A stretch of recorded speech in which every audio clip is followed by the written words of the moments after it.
Nagagalit na apoy ang sumiklab sa isang electrical substation sa London. Nangyari po yan malapit sa Heathrow Airport, isa sa itinuturing na busiest airport sa mundo. Dahil sa insidente na wala ng kuryente ang paliparan, pati ng mga kalapit na establisimento at mga bahay.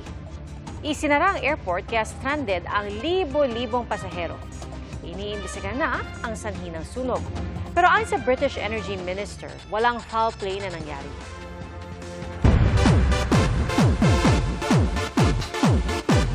Sa kabila ng naranasang heartbreak, masayang dumalo si Jack Roberto sa Denim and Diamonds Party ng GMA Network.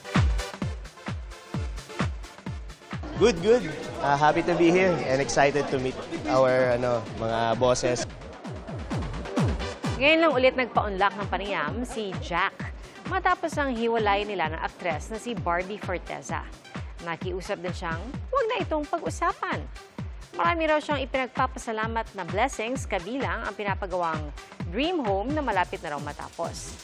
Natouch din daw siya sa pagmamahal at suporta ng kapatid na si Sanya Lopez.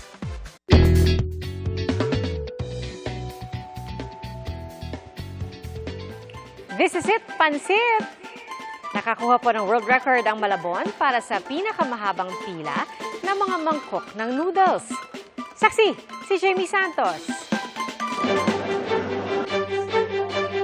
Daang-daang residente, mga estudyante, restaurant owners, nakiisa sa paghanda at pagsasagawa ng makulay at masarap na pagtatangka na makuha ang titulo para sa longest line of bowl of noodles at makapasok sa Guinness World Records. Matapos ang mahabang araw at pagsusuri ng mga taga-Guinness sa bawat mangkok ng pansit Malabon, as you are aware, this is a current record and the record total to beat is 3,988.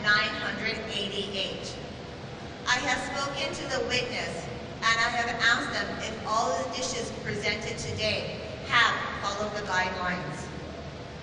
And I can confirm that with 6,549, you have achieved a new Guinness World Record. Congratulations!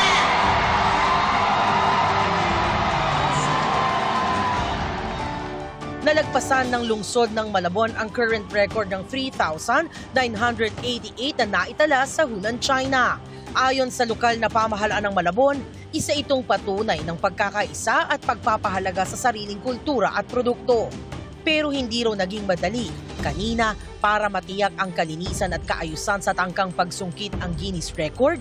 Limitado lang ang maaring makapasok sa sports center. Kailangan din naka-hairnet at face mask.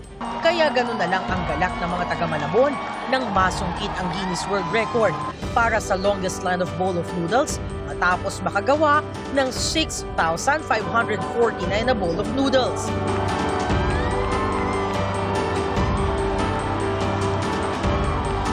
Halo-halong emosyon ang kanilang naramdaman. Sulit daw ang kanilang pagod at hirap sa nakaraang 2 linggong preparasyon. Super proud and once in a lifetime experience to na hindi mo talaga makakalimutan. So sobrang nakaka-proud. Isa kami sa makakapagpatunay na ang Pansit Malabon ay isang dish na ipagmamalaki ng Pilipinas. Sobrang kaba po kami, hindi po namin inaasahan.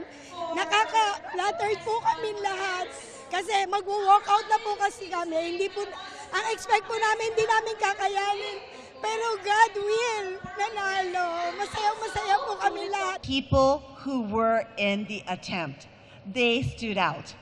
From the cooks here who were cooking, the sanitation officers observing, the carriers on the trolley, many people behind the scenes. That is what stood out. Every adjudication is special.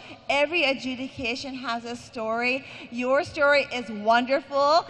Para sa GMA Integrated News, ako si Jamie Santos, ang inyong saksi.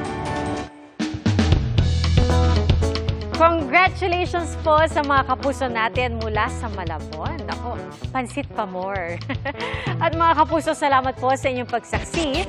Ako si Pia Arcangel para sa mas malaking misyon at sa mas malawak na paglilingkod sa bayan. Mula sa GMA Integrated News, ang News Authority ng Filipino. Hanggang sa Lunes, sama-sama po tayong magiging saksi!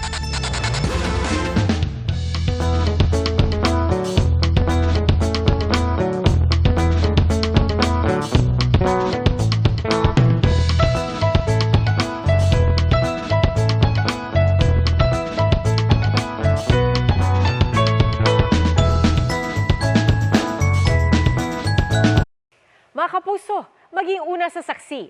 Mag-subscribe sa GMA Integrated News sa YouTube para sa iba't ibang balita.